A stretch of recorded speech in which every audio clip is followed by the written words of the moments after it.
Eu quero honrar nossos líderes. Quero pedir que todos venham aqui nessa linha de frente, ó, e ali naquelas cadeiras também, inclusive supervisores. Pode vir.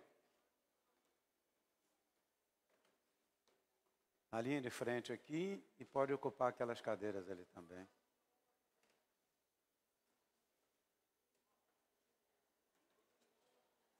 Ali nas cadeiras ali da frente.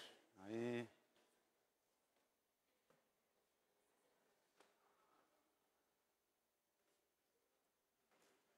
Você sabe que a liderança é muito importante na igreja, que o pastor não pode fazer tudo sozinho, né? Então, a gente vai instituindo os líderes e eles nos ajudando. E a liderança principal sempre vai na linha de frente do exército. Então, isso aí é muito importante. Vocês ficarem bem pertinho aqui, a serem os primeiros a receber de Deus.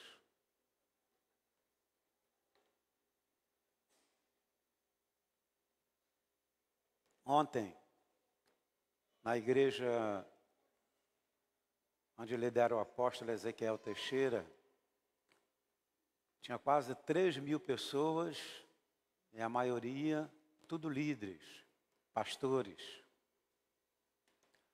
E foi uma reunião assim, muito forte, muito poderosa. Mas eu quero que você saiba que eu não estou satisfeito.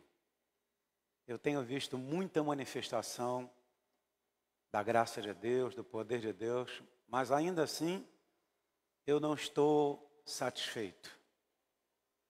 E eu sei que o caminho para mudanças na minha vida, na vida da liderança, na vida da igreja, é a oração e a leitura bíblica. A leitura bíblica vai moldando a gente. E a oração tem essa capacidade enorme do relacionamento com Jesus. O momento mais íntimo na vida de um casal é quando eles têm relação sexual e aquele marido consegue engravidar aquela esposa. E estou te dizendo isso para você entender. E quando nós temos um nível muito alto de relacionamento com Deus, a glória de Deus acaba tomando a nossa vida e nos mudando. E a gente vai entendendo um pouquinho mais quem é que nós somos e onde nós precisamos mudar. A igreja verdadeira, ela é assim. Quando eu digo verdadeira, me refiro à igreja religiosa e à igreja verdadeira que tem relacionamento com Deus. Então ontem, eu lamentei muito que você não estivesse lá, porque você ia certamente assistir e participar de um avivamento. Um avivamento. Foi muito poderoso o que aconteceu ali na igreja do pastor Ezequiel. Quando terminou o culto, um pastor se aproximou de mim com os olhos cheios de lágrima. E ele ficou me olhando assim, me olhando. Ele falou assim: apóstolo, o senhor é um exemplo para todos os pastores do Brasil. E eu fico assim muito grato a Deus, porque isso não é só para mim. Eu tenho te dado a dica de como ser realmente uma pessoa que reflete a glória de Deus. Um outro pastor chegou bem pertinho de mim e ele falou assim: posso dar um abraço no Espírito Santo? Aí eu fiquei sem entender direito. Eu posso dar um abraço no Espírito Santo? Aí eu falei, pode. Aquele pastor se agarrou comigo e ele começou a chorar. Chorar, chorar, chorar, chorar. E eu fiquei me perguntando o que é que uma pessoa cheia do Espírito Santo é capaz de realizar aqui na terra. Alguém disse que o mundo não viu ainda um homem e uma mulher cheios do Espírito Santo. Mas eu creio que esse dia está se aproximando.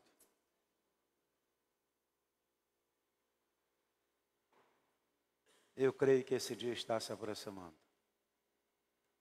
Eu creio que esse dia está se aproximando. Há uma igreja dentro de outra igreja que está entendendo, está sacando, está percebendo, está caminhando. Como nos dias do sacerdote Eli. Os dias do sacerdote Eli eram dias difíceis. Por quê? Porque o sacerdote não sabia mais conduzir o povo de Deus, e muito menos os filhos. Os filhos do sacerdote Eli, Ofni e Finéias, eram pura carne. Eles eram tão pura carne que eles pegavam o melhor da oferta e eles tinham relações sexuais com qualquer mulher que aparecesse. Então era um tempo muito difícil. Mas nessa história apareceu uma mulher chamada Ana, que queria ter filhos. Ela queria muito ter filhos. E ela foi lá orar, buscar a Deus. O sacerdote achou que aquela mulher estava bêbada. Um detalhe, aquela mulher, ela estava no templo de Deus e o sacerdote estava fora do templo de Deus. E aquela mulher começou a chorar, chorar, chorar. E Deus concedeu o que ela estava pedindo. E ela gerou um filho. Na verdade, aquela mulher estava percebendo no mundo espiritual a decadência que a igreja estava entrando, fazendo um paralelo entre o povo de Deus com a igreja. Aquela mulher estava muito consciente da decadência, principalmente da liderança. E ela percebeu que aquilo que era de mais precioso ia ser roubado, que era a arca da aliança.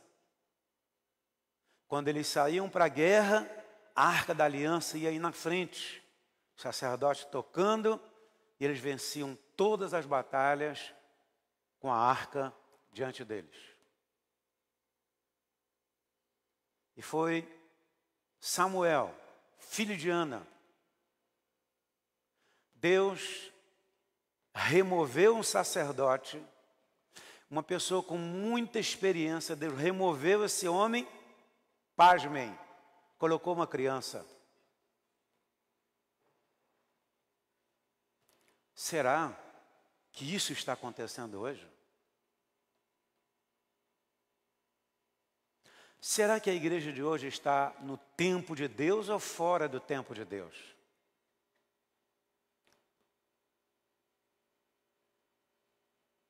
E Deus chamou Samuel. Samuel não sabia ainda, não sabia discernir a voz de Deus. E o Senhor disse: Samuel. Ele acordou o menino, foi com o sacerdote. O senhor me chamou? Não, não te chamei. O menino voltou a dormir. Quando o menino estava quase pegando no sono, a voz veio de novo: Samuel. O menino acordou, levantou. Foi lá no sacerdote. O senhor me chamou? Não, não chamei. Aí o sacerdote entendeu que alguma coisa estava acontecendo. E eu fiquei me perguntando, o que será que aconteceu no coração daquele sacerdote, quando ele percebeu que Deus estava se preparando para falar com aquela criança e tinha esquecido ele. Será que isso está acontecendo no dia de hoje? A terceira vez Deus chamou Samuel. Aí ele foi no sacerdote e o sacerdote disse assim: é Deus que quer falar com você. Quando você ouvir essa voz de novo, faça o seguinte: fala, Senhor, que o teu servo te ouve. E foi o Samuel que ungiu Saul. Um novo momento, uma nova estação de Deus. Eu chamo isso aí de metamorfose. O que é metamorfose? Metamorfose é quando você vê aquele óvulo ali dependurado e de repente você vê aquela lagarta ali se contorcendo para lá e para cá e daqui a pouquinho, bem na ponta, sai uma borboleta. E se você observar, ela começa a mexer com as asas, para ajudar o sangue a circular. E daqui a pouco, uma borboleta linda sai dali de dentro. Uma igreja nova, viva, atualizada, saindo de dentro de uma igreja velha, arcaica, insensível à voz do Espírito Santo.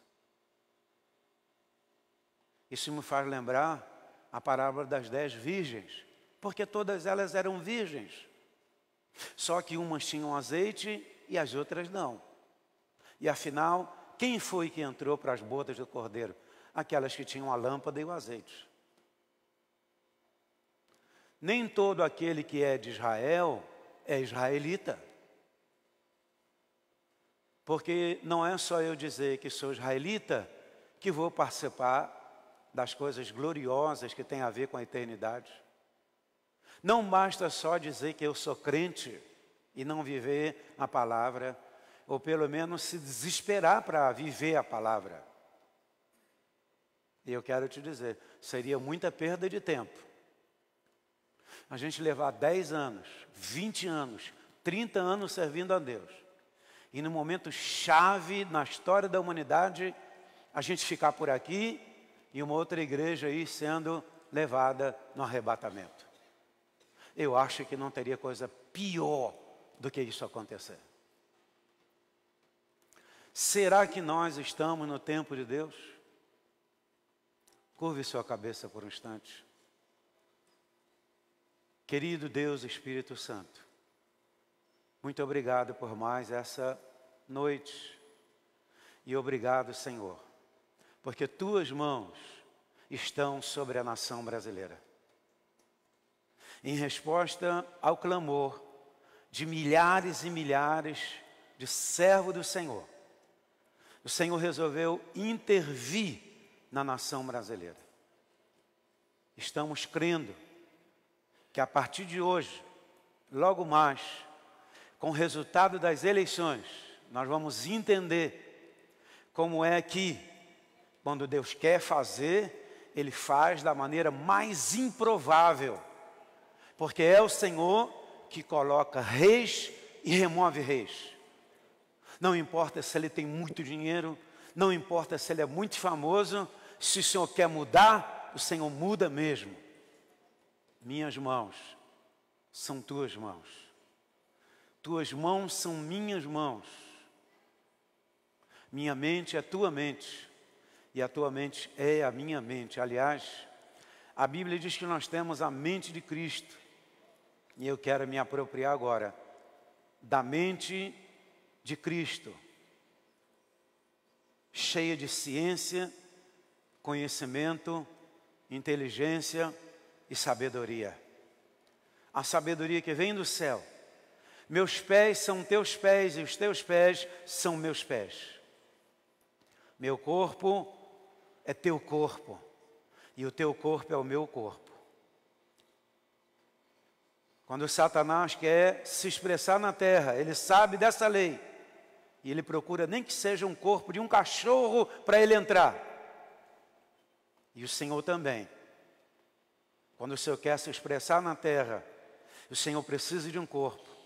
Então eu ofereço o meu, nessa noite, mais uma vez, como sacrifício vivo e santo. Fala, Senhor, através de mim, porque eu quero ser usado pelo Senhor. Eu oro agradecido em nome de Jesus. Amém?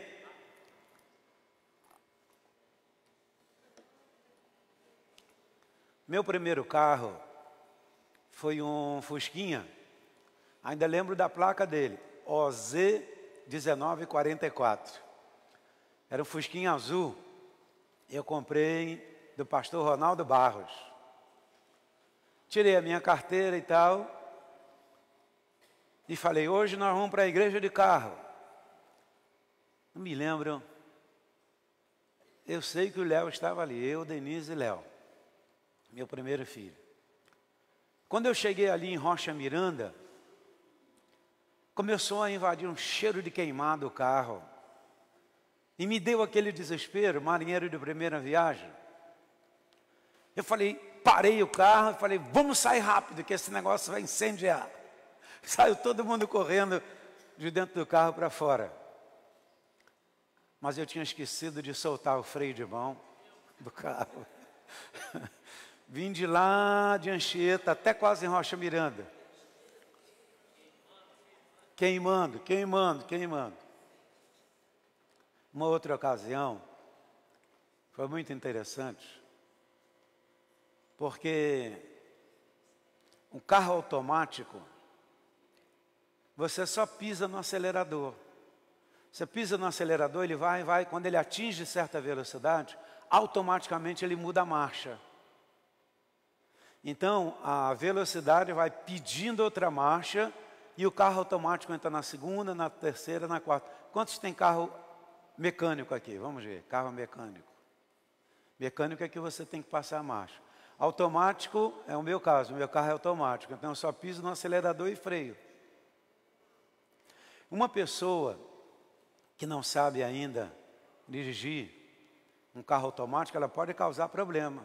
Que ela vai procurar a embreagem, ela vai meter o pé no freio e você mete a cabeça lá no espelho da frente. Isso aconteceu com uma pessoa que eu emprestei o meu carro, que supostamente ele sabia dirigir, e o pastor Francisco deu-lhe uma cabeçada em cima daquele espelho ali, que quase acontece uma tragédia. Por quê? Porque aquela pessoa desconhece o mecanismo. Então eu vinha no meu carro, no Fusquinha, todo contente, alegre e tal, passar a marcha. Só que eu não atentei o tempo da marcha, porque são várias engrenagens, e você tem que ter o tempo certo para você colocar outra marcha. O que foi que aconteceu? Você pode quebrar a máquina do seu carro, se você não souber o tempo. Eu quero te perguntar, você sabe em que tempo a igreja de Jesus está vivendo?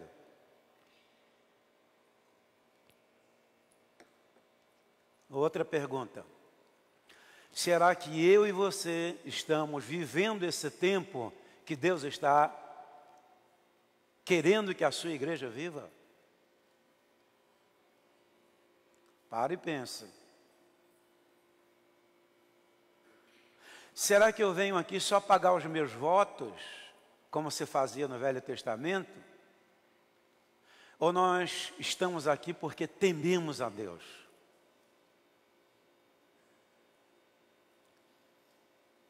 Será que nós temos responsabilidade com a igreja? Será que nós somos uma família? Será que nós somos um time? Um time tem um técnico. A igreja é um corpo vivo de Cristo, mas ela tem também o lado empresarial. Você observou quanto a gente gastou aí? Quase 500 mil reais. A gente nem se deu conta que a gente ofertou esse dinheiro todo ao longo do ano. Quase 500 mil reais. É muito dinheiro. Poderíamos arrecadar mais ainda? Poderíamos. Se toda a igreja fosse uma igreja responsável, aliançada, comprometida, uma igreja com raízes. Será que nós não estamos assim, muito distraídos com aquilo que Deus está fazendo, Ele quer fazer? Quando eu estive na Disneylândia, eu fiquei impressionado. Falei, meu Deus, o que é isso aqui? Aquilo ali é um sonho. Você entra na Disney, é um sonho. Sabe o que é um sonho? Gente, a maquiagem das mulheres parece o rosto de porcelana. É um show aqui, outro ali, outro espetáculo não sei aonde. Como o Tiago conhece muito inglês, ele já comprava as entradas para a gente ir. Mas era o dia inteiro, a hora passava rápido. Quando dava 18 horas, 19 horas, a gente falava assim, caramba, o dia passou e a gente nem percebeu. E o Senhor falou comigo, assim está a minha igreja, distraída e desapercebida daquilo que ela precisa fazer. Eu falei, Senhor, que coisa tremenda. A igreja do Senhor, me permita dizer isso, a maioria, a grande maioria, só está aqui para receber uma bênção, para ter a sua oração respondida, para ter a bênção do seu filho, para ter a bênção do emprego. Poucas são as pessoas que se preocupam com o que Deus quer fazer na terra. O que é que Deus quer fazer na terra? Ele vai fazer através de quem? Será que nós, como igreja, estamos ligados no céu e apercebidos do que Deus quer fazer? Tenho dúvidas. São poucas as pessoas. Se a igreja é como uma família, olha o lance aqui. Se a igreja realmente é uma família, quando nós sofremos alguma coisa em casa com a família, o que é que a gente faz? A gente desespera. A gente fica aflito. A gente quer resolver aquele problema. Se é com o filho nosso, se é com a esposa, se é com o marido que é acometido de uma doença, a gente se desgasta todo para resolver o quê? Problema da família. Mas nem sempre é assim com a igreja. A gente se preocupa muito pouco uns com os outros. A gente se preocupa muito pouco com aquilo que Deus quer fazer e falar. Olha o que Jesus disse. O Pai trabalha até hoje e eu trabalho também. Gente, Deus está trabalhando. Querendo você ou não, Deus está trabalhando. Com quem quer se deixar trabalhar por Deus. Deus está evangelizando. Não importa se é através de você ou não. Ele está evangelizando. Porque tem alguém sensível para isso. Lá no pastor Ezequiel, eu falei sobre a batalha de Josafá. Ele disse, vai ter um momento aqui nessa reunião que o Espírito Santo vai tomar alguém. Quando o Espírito Santo tomou aquele pastor, ele profetizou que nem um leão para o apóstolo Ezequiel. Porque quem tem intimidade com Deus é assim, se eu falo e o negócio acontece. O profeta diz, segundo a minha palavra, não vai chover durante 3 anos e 6 meses. Essas pessoas são pessoas que têm sensibilidade à voz do Espírito Santo. E estão reproduzindo na terra a vontade de Deus. Aí, nós entramos naquele terreno onde a Bíblia diz, buscai em primeiro lugar o reino de Deus e a sua justiça, e as demais coisas serão acrescentadas. Presta bem atenção no que eu vou lhe dizer. Faz 2000 anos que Jesus esteve aqui. E havia um povo que, segundo a Bíblia, eram os oráculos de Deus. E aquele povo daquela época, inclusive os sacerdotes, os escribas, ficaram muito invocados com João Batista. João Batista veio preparando os caminhos do Senhor. E aquele povo que era extremamente religioso, não entenderam nada. Não entenderam nada. Nós vamos ter que acabar com esse cara, vamos matar esse sujeito. Esse cara está ameaçando a nossa religião, está ameaçando a gente. E João Batista pegou firme. Raça de víboras, quem vos ensinou a fugir da ira vindoura? Sabe o que acontece? Eles estavam fora do tempo de Deus. Não entenderam nada, estavam fora do tempo de Deus. Igreja querida, o que é que Deus está fazendo hoje?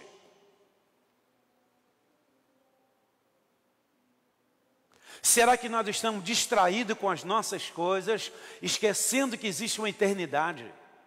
Esquecendo que essa terra vai ser lambida pelo fogo? Deus vai criar um novo céu e uma nova terra. Será que nós acreditamos mesmo? Estamos trabalhando para ir para lá? Será que nós cremos que Deus tem uma família e que nós precisamos nos preparar aqui para ir para lá? Ou será que nós estamos distraídos? Para e pense. Quando Jesus apareceu, depois de João Batista,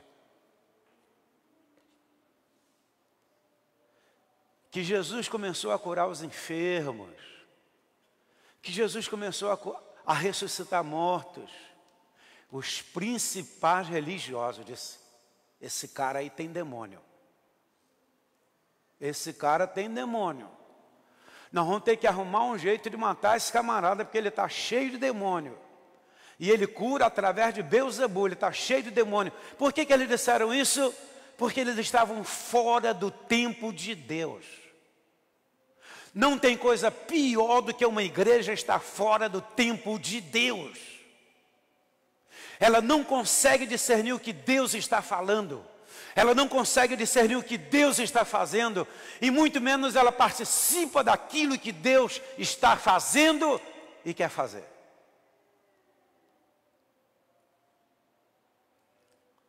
E eles começaram a arquitetar um plano para matar Jesus.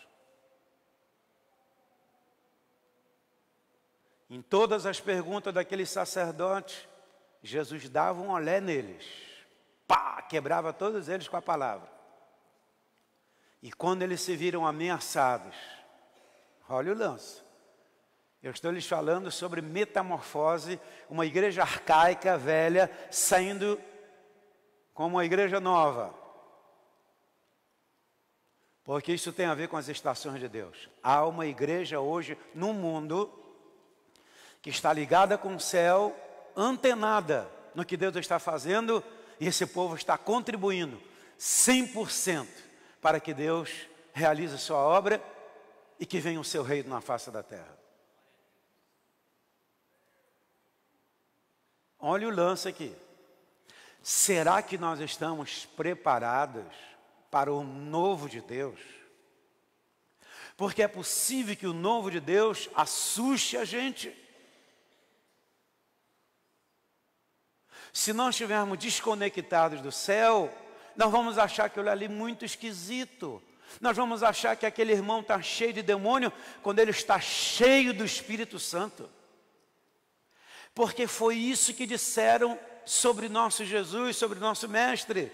Ele estava cheio do Espírito Santo, curando os enfermos, os aleijados andavam, os cegos voltaram a ver, e os principais religiosos disseram: tem demônio.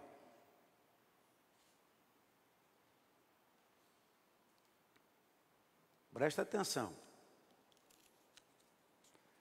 Será que a igreja moderna, a igreja de hoje, está preparada para o novo de Deus? Será que essa presente geração aceita o novo de Deus? Que é o seguinte: no dia do Pentecoste, o dia do Pentecoste foi uma profecia de Joel. Olha o detalhe aí, uma profecia de Joel. Eles olharam assim e falaram: ué, o que está vendo aí? E tomaram um pileque.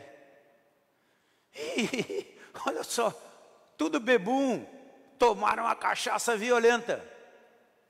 Por quê?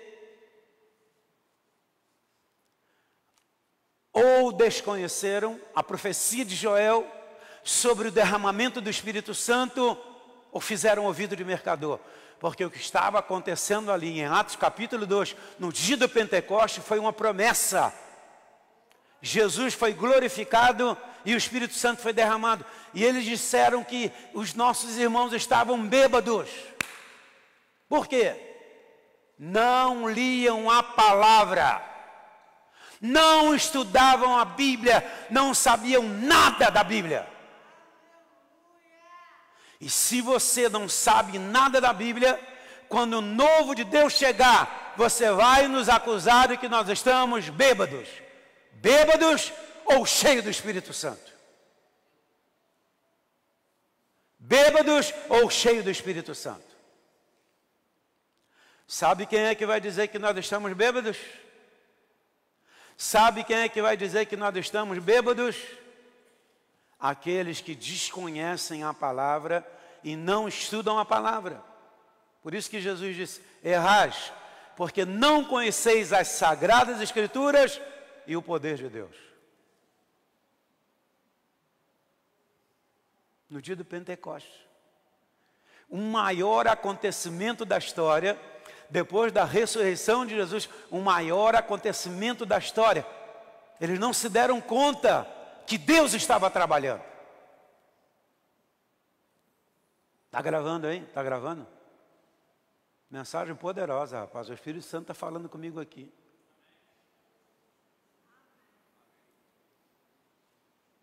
Que igreja é essa que vai ouvir o que Deus está fazendo e falando e que vai responder à voz de Deus?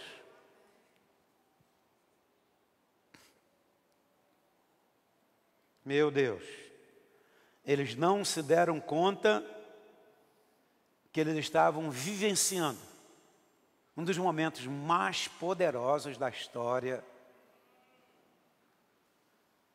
Meu Jesus.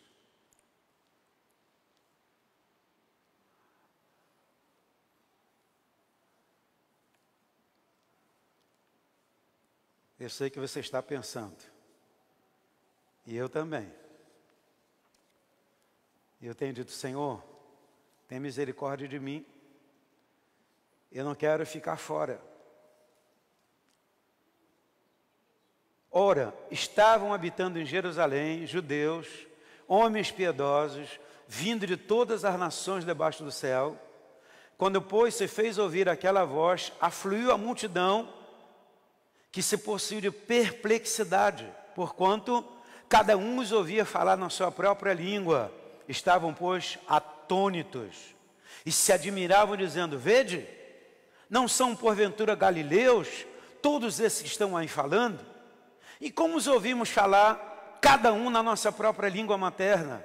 Somos partos, medos, elamitas, naturais da Mesopotâmia, Judéia, Capadócia, Ponto, Ásia, da Frígia, da Panfilha, do Egito e das regiões da Líbia e das imediações de Cirene, romanos que aqui residem, tanto judeus como prosélitos, cretenses e arábios.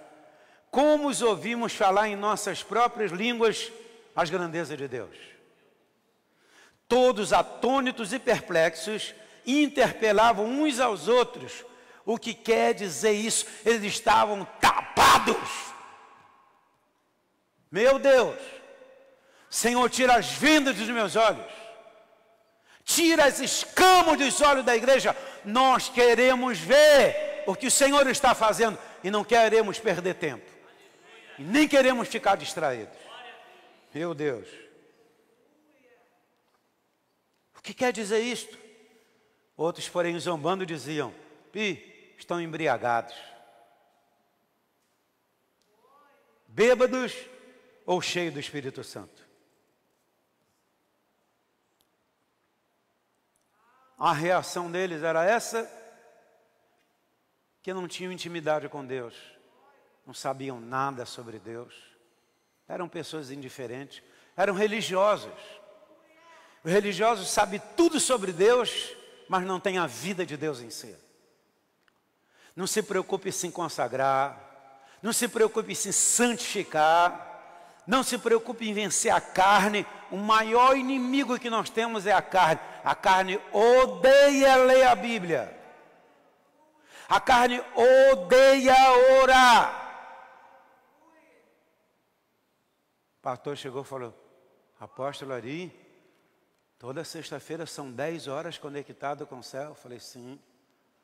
2 horas de manhã, 2 horas de tarde e 6 horas na noite de glória. Toda sexta-feira, 10 horas conectado com o céu. Está explicado o que aconteceu hoje aqui. Pode ser que tenha alguém, mas eu não conheço. Pastor que leva 10 horas orando conectado ao céu, não conheço. Pode ser até que tenha. Mas o Espírito Santo está levantando uma geração que tem fome. Assim como a corça suspira pela corrente das águas, assim, Senhor, a minha alma suspira por Ti. Clama a mim e responder-te-ei. Deus fala, gente. Eu estava semana passada na minha sala. Senhor, que coisas grandes e ocultas são essas? Senhor, que coisas grandes e ocultas, coisas grandes e ocultas, coisas grandes e ocultas, coisas grandes e ocultas. Senhor, se o Senhor falou coisas grandes, eu quero saber o que é. Senhor, se são coisas escondidas, que coisas escondidas são essas que o Senhor tem preparado para aqueles que te buscam? Eu quero. E fiquei meditando em cima desse versículo. Eu quero as coisas grandes e ocultas. Eu quero. E aí me lembrei, quando o motorista daquele ônibus disse: começamos a subir o Monte Sinai. Eu botei a minha cabeça entre as pernas, a Denise estava do meu lado, eu só chorava. E o Senhor começou a falar comigo. E o Senhor me disse: assim como eu trouxe Moisés, nessas alturas, para colocar na mão dele um plano, que as tábuas da lei, os 10 mandamentos eram um plano. Eu estou te trazendo aqui também, no cume desse monte, para que você saiba que quando alguém está mais altura, elas fazem coisas impressionantes. Tá aí o pastor Adelson para testemunhar para vocês o que aconteceu lá em Belo Horizonte.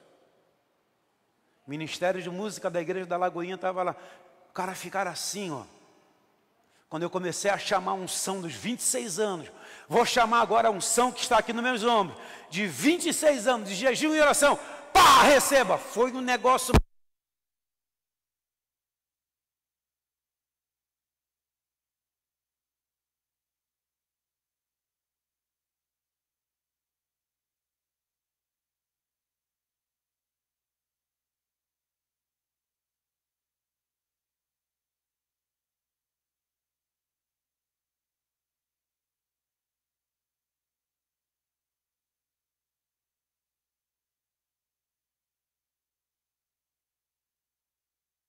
Quando eu testemunho,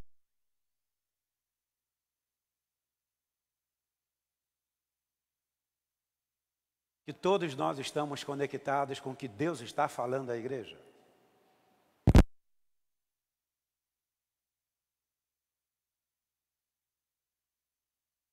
Nós estamos conectados com o que Deus está falando à igreja. Os teólogos, os escribas dos dias de Jesus o acusaram de estar cheio de demônio pelos sinais que ele operava. Os cegos voltavam a ver, os aleijados voltavam a andar, os mortos ressuscitavam, os endemoniados eram libertos, e por eles não aceitarem os sinais vindos de Deus, perderam uma grande oportunidade dentro da história. Na verdade, eles perderam o novo de Deus. Será que a igreja moderna está perdendo o novo de Deus? O que você me diz? Os religiosos da época rejeitaram a grande obra de redenção, afirmando que o Senhor Jesus fazia sinais pelo poder das trevas. Lamentável. Eles rejeitaram o novo de Deus. Está lá em Mateus 12, 22 a 28.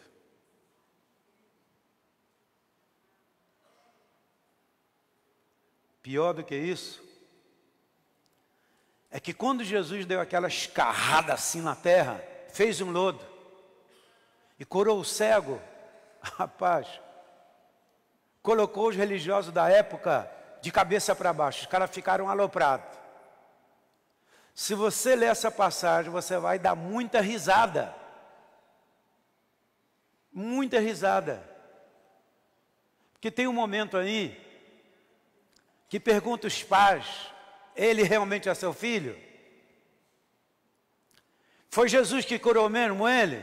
Só, não tem nada a ver com isso. Pergunta a ele que foi curado, ele que foi curado.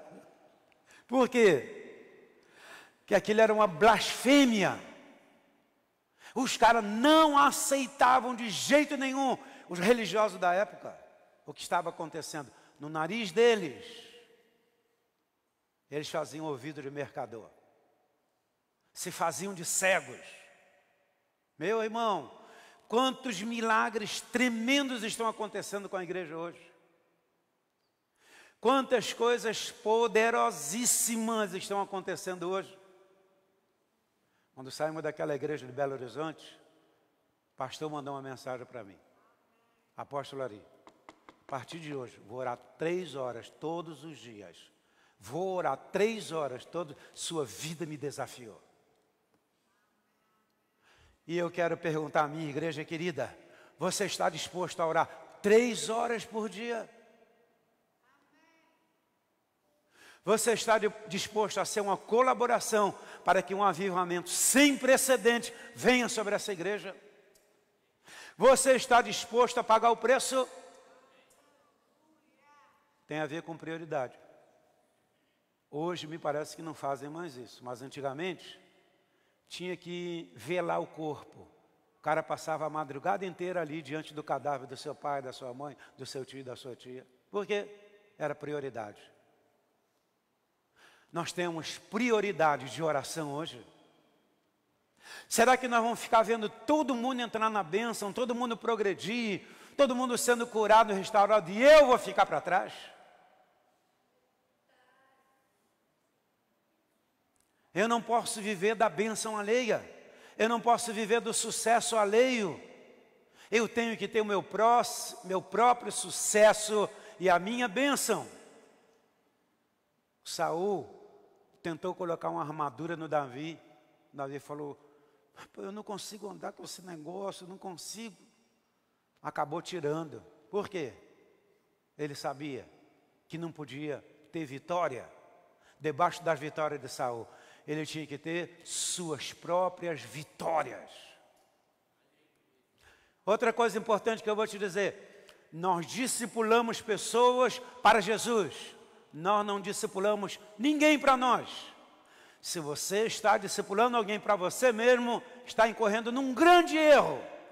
Os discípulos são de Jesus. E quando eles tiverem uma decisão muito importante para tomar, você não vai falar nada. Você vai dizer, busque a Deus e ore, porque Deus vai falar com você. Porque pode ser que você dê um conselho errado, e quando aquela pessoa bater com a cara na parede, ela vai dizer, o meu discipulador, olha, culpado é ele. Vou falar isso aqui, porque ele mesmo já falou. Um dia, pastor Ralph Fels esteve lá em casa e falou, estou com a mala pronta, estou voltando para a Suíça. Não consigo mais viver com essa mulher. E falou ele, falou ela, e uma briga tremenda. Quando terminou aquele discurso, o pastor Ralph perguntou, o senhor não vai dizer nada? Não. Mas como o senhor não vai dizer nada? Falei, você nasceu de novo? Sim. É convertido? Sou. Você tem o Espírito Santo dentro de você e você já sabe que o Espírito Santo falou com você. Aí levou um choque. Voltou para casa, até hoje estão juntos na Suíça fazendo uma obra revolucionária.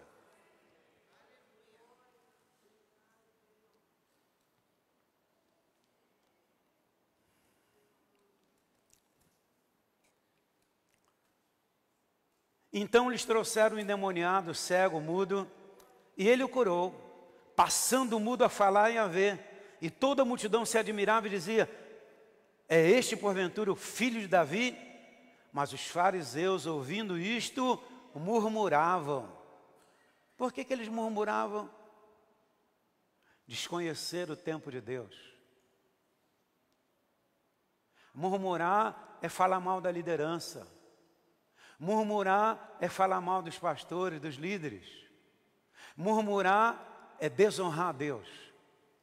Eles não entraram na terra porque murmuraram.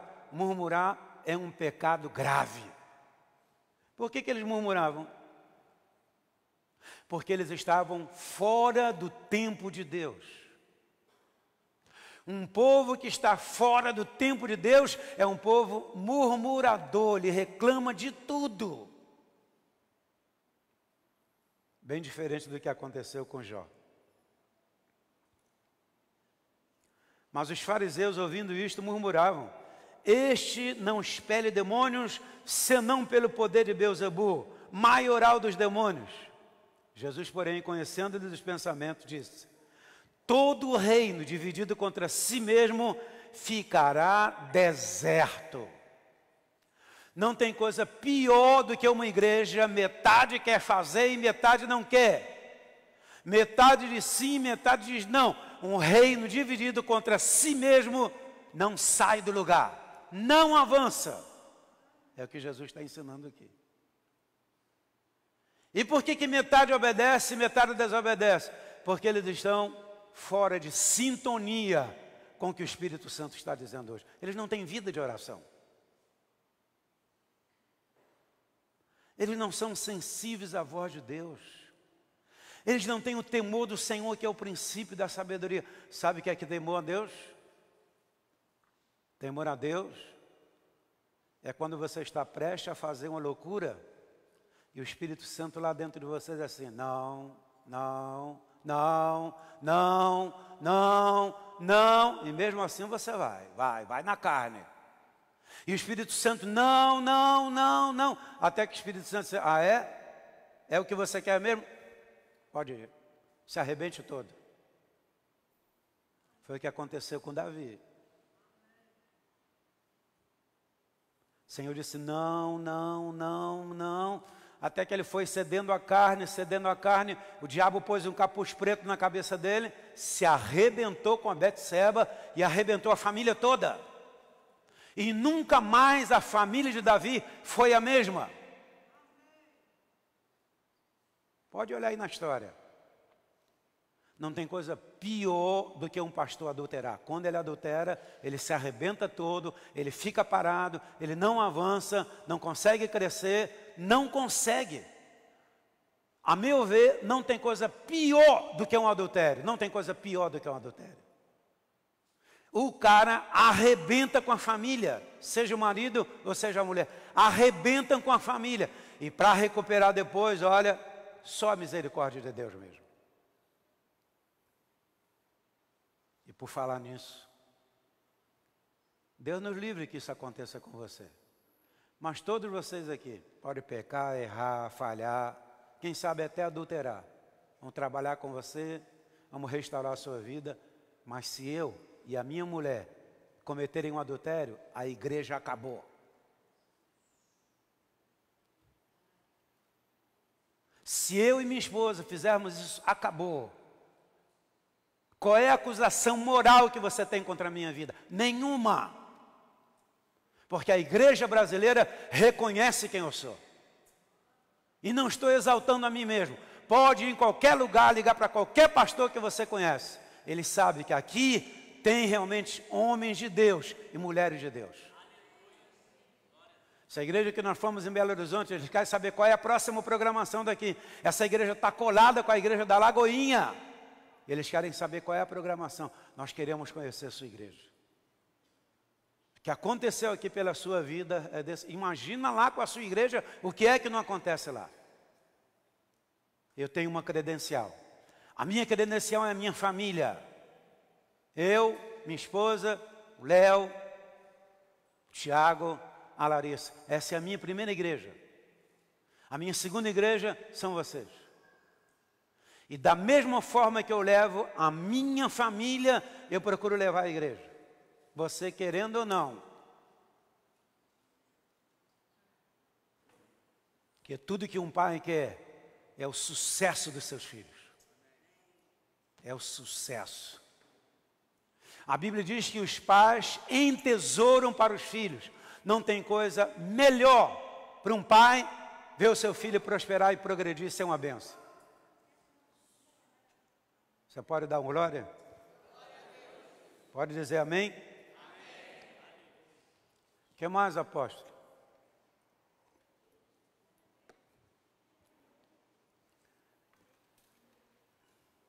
Por aqueles sacerdotes escribas estarem totalmente fora do tempo de Deus, eles arquitetaram um plano para matar Jesus.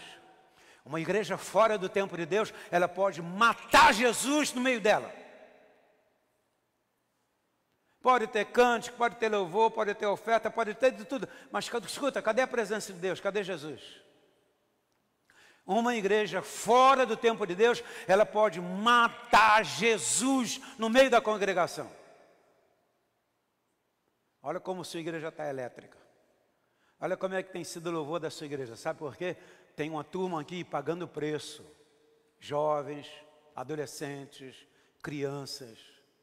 Quando a gente chegar no final do ano, nós teremos 156 noites de glória, que dá quase 40 mil horas de intercessão. Alguém está pagando o preço.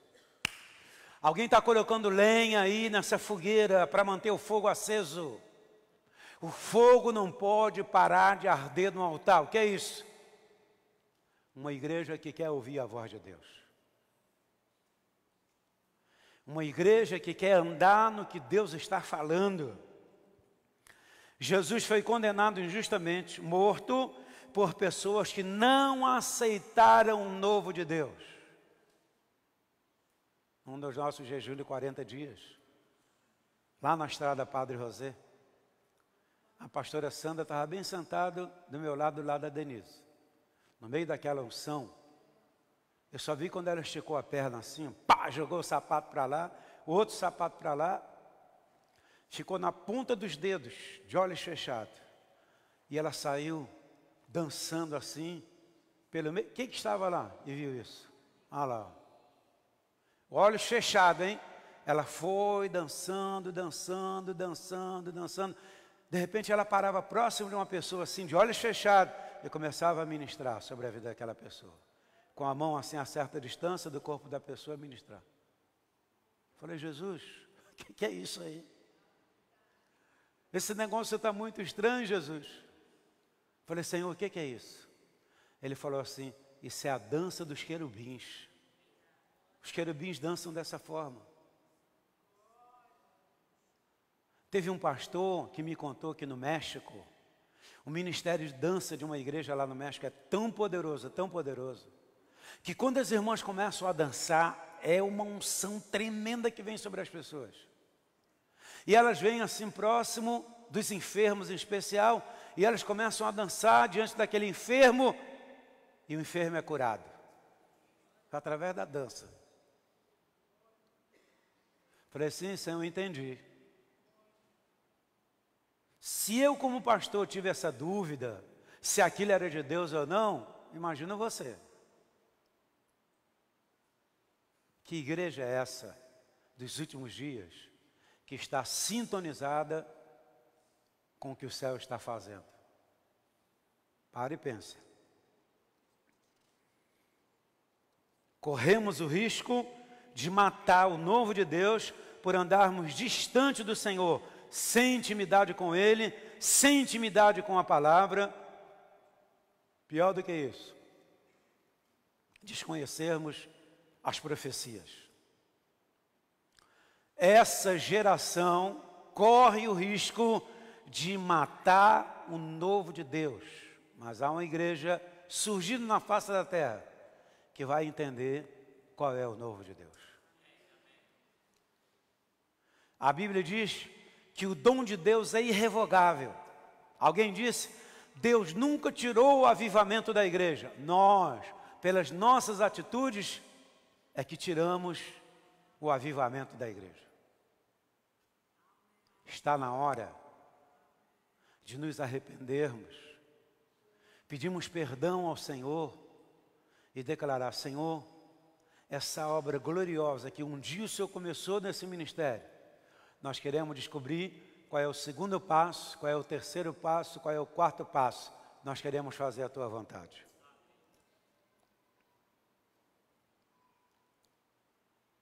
Irmãos e irmãs, igreja querida, às vezes eu tenho me perguntado: onde estão os profetas de hoje? E essa pergunta é para mim também. Onde estão os profetas de hoje? Quem é que teria coragem de falar ao Brasil o que Deus quer falar? Que é o seguinte: se você for ver a vida dos profetas, meu irmão, o que Jeremias sofreu por falar a verdade, o que Ezequiel sofreu por falar a verdade, o que Amós e Obadias sofreram por falar a verdade. Um povo que não está sintonizado com Deus odeia a verdade. Odeia. Vinde e firamo-lo com a nossa língua. Vamos matar esse Jeremias. Ele não fala coisa boa para nós, ele só fala coisas horríveis, coisas horríveis. Por que Jeremias chorava tanto? Por que Jeremias chorava tanto? Que o povo estava dançando, festejando, aleluia, glória a Deus, e ele viu o cativeiro. Ele viu 70 anos de cativeiro, ele começava a chorar, chorar, chorar. Se você não se arrepender, bem, 70 anos de cativeiro, vai acabar tudo. E realmente aconteceu. Acabou-se tudo. Os inimigos rasgavam os ventres das mulheres, as crianças espirravam longe, matavam os idosos, jovens, coisa horrenda. Por quê? Porque eles não queriam ouvir os profetas. João Batista, cortaram a cabeça dele. Talvez seja por isso que a gente não tem profetas hoje. Mas graças a Deus, que o Senhor disse a Elias: tenho ainda 7.000. Você acha que está sozinho? Tenho ainda 7.000 que não se dobraram diante de Jezabel, nem do maldito Acabe. Eu tenho 7.000.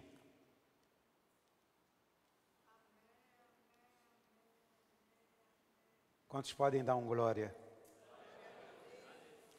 Os profetas enviados pelo Senhor foram mortos, porque aqueles que não queriam ouvir as novidades de Deus acerca deles, um povo distante do Senhor, jamais entenderá seus projetos, as coisas novas que Ele está realizando na terra nos dias de hoje. Quem é de Deus, escuta as palavras de Deus. Isso é bíblico. Quem é de Deus, escuta as palavras de Deus. Onde está o Espírito do Senhor, aí é liberdade. Quando nós começamos com essa loucura de oração, tem 3 anos. Vou lhe dizer, eu tinha que brigar com os pastores da igreja para eles virem aqui. Fala, gente, já estou 3 meses aí. Quando é que vocês vão aparecer para orar? Nossos pastores. Pergunta a eles se isso foi bom para eles. Pergunta o que Deus está fazendo na vida deles.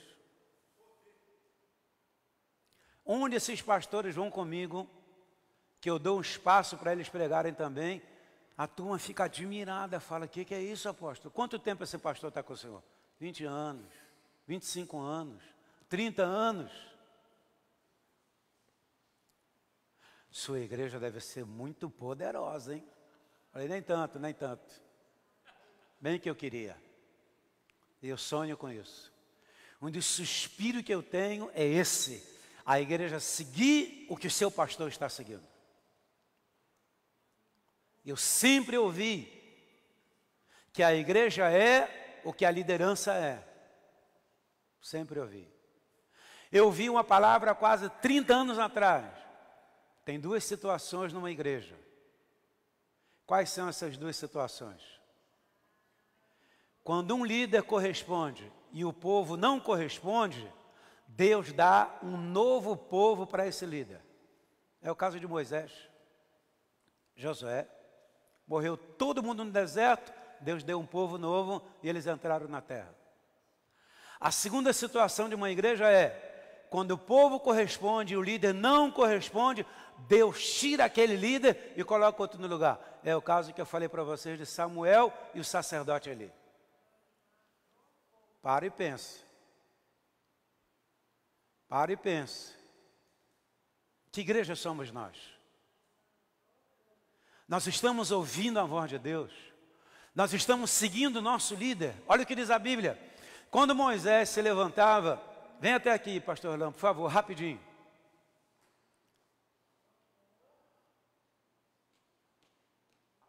Pode parar aí.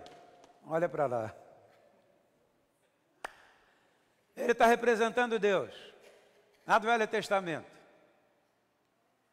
Eu estou representando Moisés. Senhor, eu quero ver tua glória, quero ver tua glória, quero ver tua glória. Ok, quer ver mesmo? Na penha, entre uma rocha e outra, eu vou aparecer pelas costas. O que é isso? Por que Deus não disse, vou mostrar meu rosto? Presta atenção. Pastora Marta, o que você está fazendo sentando aí atrás? Eu disse que era para a liderança sentar aqui na frente. Chegou atrasada, estava lá na votação. Bolsonaro. Aí, olha aqui. Quando Moisés se levantava, ele seguia a Deus. Vai andando, vai andando. Aí, Moisés está seguindo quem? O Senhor pelas costas. Quem é que vinha atrás de Moisés? Se o povo se levantava e seguia Moisés. Uma igreja consciente do que Deus está fazendo, ela vai seguir o seu líder principal. Seu líder principal é um homem de oração, é um homem de leitura da palavra. Quantas vezes você já leu a Bíblia toda? Já perdi a conta de quantas vezes eu li. Esse ano eu vou ler 2 vezes. Li a Bíblia toda em 12 dias. Tem um discípulo meu que leu a Bíblia toda em 4 dias. Num dia só ele leu 954 capítulos. E me mandou um recado. Aprendi com o Senhor. Vai estar aprovado, nota 10, você está me seguindo. Agora eu tenho que melhorar. Vai ser dose, porque eu vou ter que ler a Bíblia em 2 dias. Não sei se vou dar conta, minha vista está cansada. Terminando aqui, gente. Mical. Você conhece esse nome? Mical, diga Mical. Gente, quando a arca veio chegando, o rei Davi, porque a arca é a presença de Deus, o rei Davi ficou tão alegre, que ele começou a tirar roupa e começou a dançar. Pode ir, Rolando. Começou a dançar. A Mical olhou pela janela, falou: o que esse doido está fazendo? O que esse doido está fazendo? Enlouqueceu. Mical não entendeu o novo de Deus. Por que ela não entendeu o novo de Deus? Mical era filha de Saul. E a Bíblia diz que a única chance que Saul teve de apelar para a arca, ele abriu mão. Não precisa mais não. Mical era uma casa religiosa. Mical tinha aparência de crente, mas não era. Mical tinha uma aparência de uma mulher abençoada, uma mulher ungida, mas por dentro ela não era. Ela era zombadora das coisas novas de Deus. Deus que me livre, ser Mical. Deus que me livre, ser Mical, que rejeita o novo de Deus. Sabe o que aconteceu? Ela simplesmente ficou estéril e não gerou filhos. Uma igreja que não entende o novo de Deus, ela fica insensível e ela é incapaz de crescer e multiplicar, de crescer e multiplicar, de crescer e multiplicar. Ela zombou do rei. Novo de Deus. Você sabia que sua igreja revolucionou o Brasil com esse negócio de dança? Nós fomos uma das primeiras igrejas no Brasil a usar dança. Chamavam a gente. Que nome que chamavam a gente? Seita, o que mais? Nova Era. Hoje está todo mundo dançando.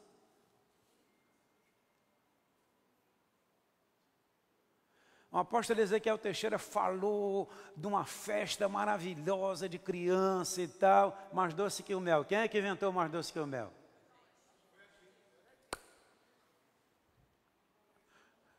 Nós tivemos mais de 1.000 crianças aqui, 2.000 crianças, já entregamos computador, bicicleta, um monte de coisa aí.